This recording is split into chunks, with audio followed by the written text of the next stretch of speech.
Sebagai upaya mempercepat proses vaksinasi massal yang saat ini sedang dilakukan, pemerintah Provinsi Sumatera Selatan melakukan penambahan vaksinator sebanyak 3.000 yang terdiri dari rekrutan TNI, Polri, serta Dinas Kesehatan.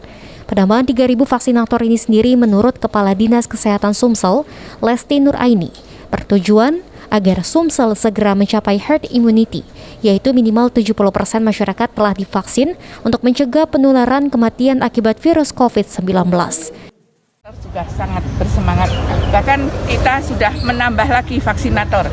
Vaksinator yang ada itu dari kesehatan ada 2.800 lebih, kemudian ditambah dari TNI, Polri, dan ini terakhir Polda juga menambah 70 orang vaksinator untuk dilatih.